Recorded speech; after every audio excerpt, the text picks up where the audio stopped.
What's up, Predator fans? It's the Emerald Enthusiast back with another action figure review.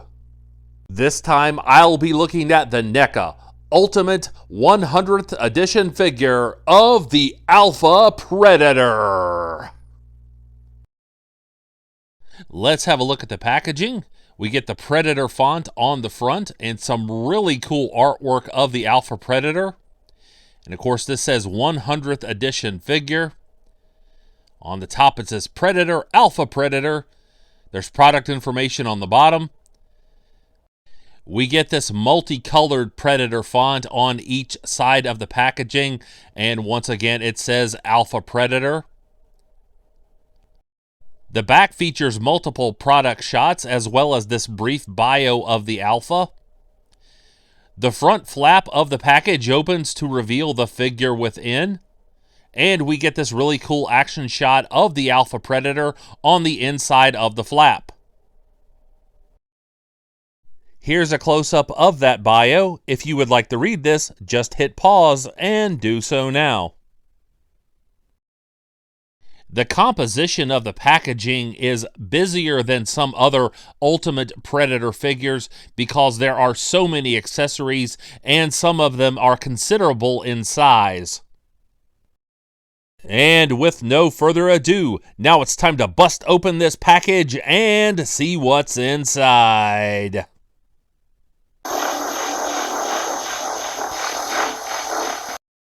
The figure comes with this poster, and here's a look at both sides of the poster.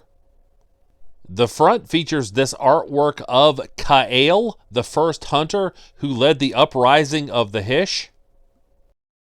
The back of the poster features these detailed product shots of the 100 different action figures from the Predator mythos that have been produced by NECA. Let's have a look at accessories now. And first off, we get this ancient looking sickle.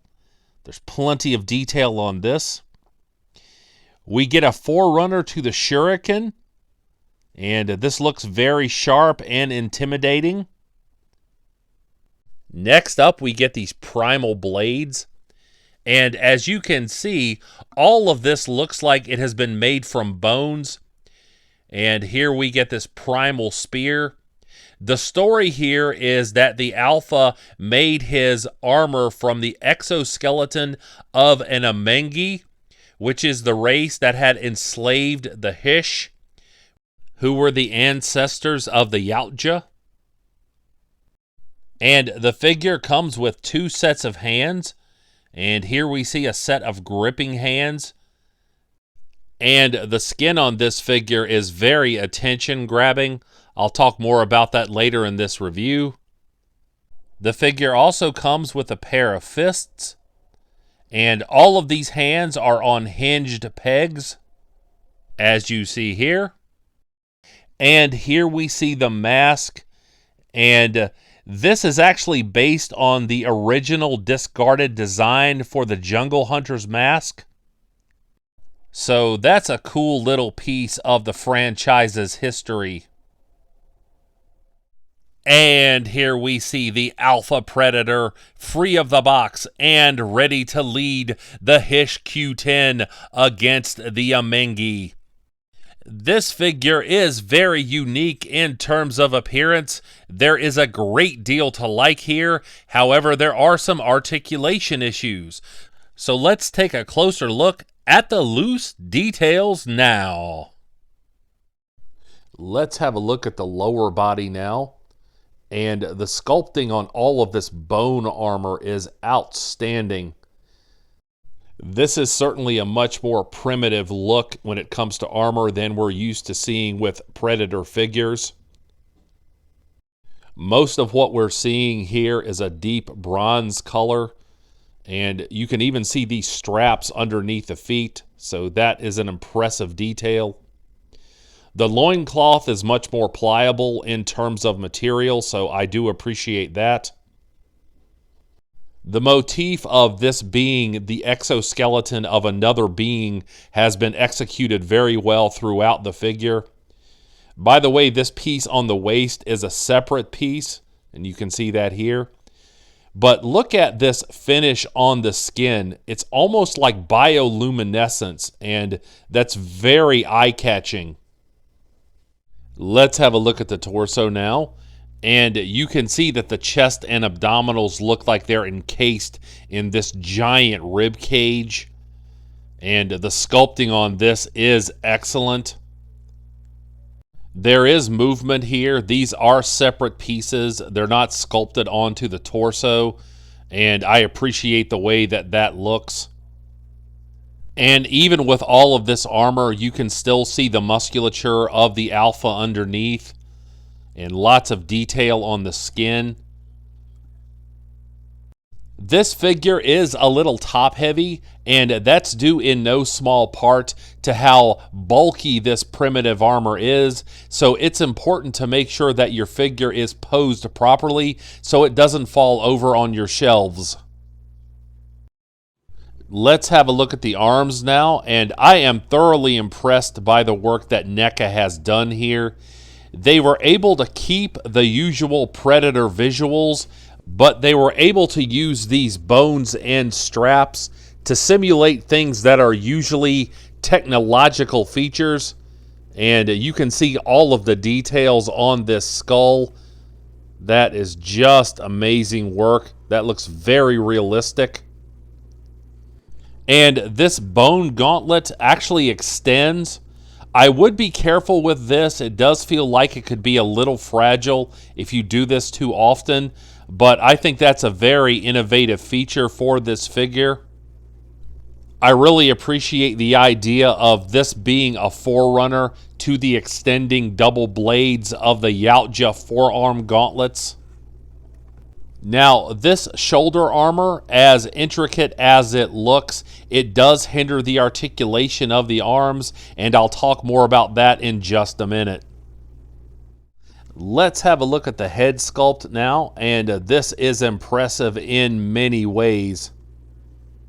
The paint application is excellent, and you can see that bioluminescent look as I turn this figure around, and you can see the light dancing off of it.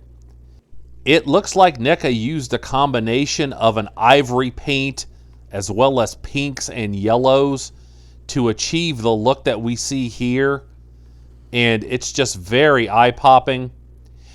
Also, these pred locks feel thicker than the ones on the other NECA figures that I have reviewed in the past.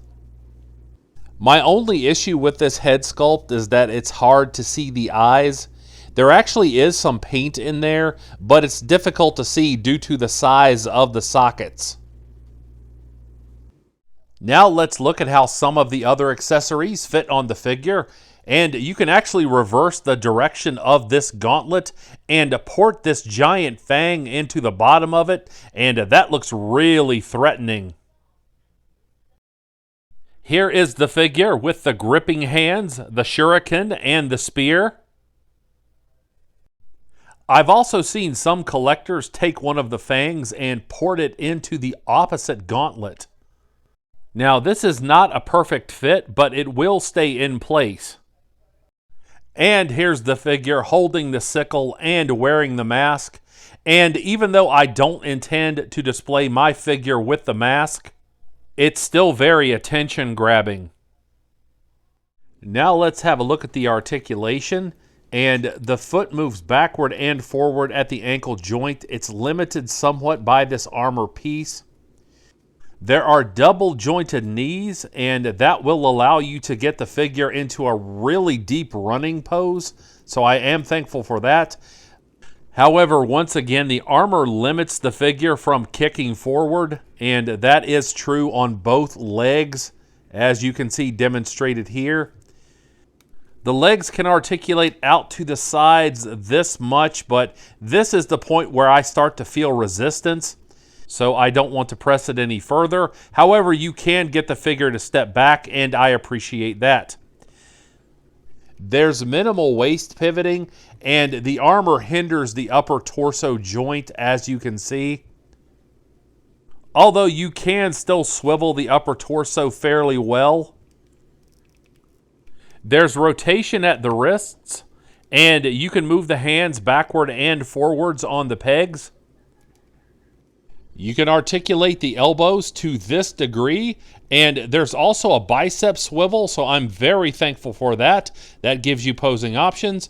You can raise the arms up from the body this much, and you can rock the arms backward and forward. However, I would not try to lift them over his head. I feel like you'll damage the figure if you attempt that. The figure can look side to side, although it's not the most fluid movement. He can look up that much, he can look down that much, and there is a minimal amount of head tilting.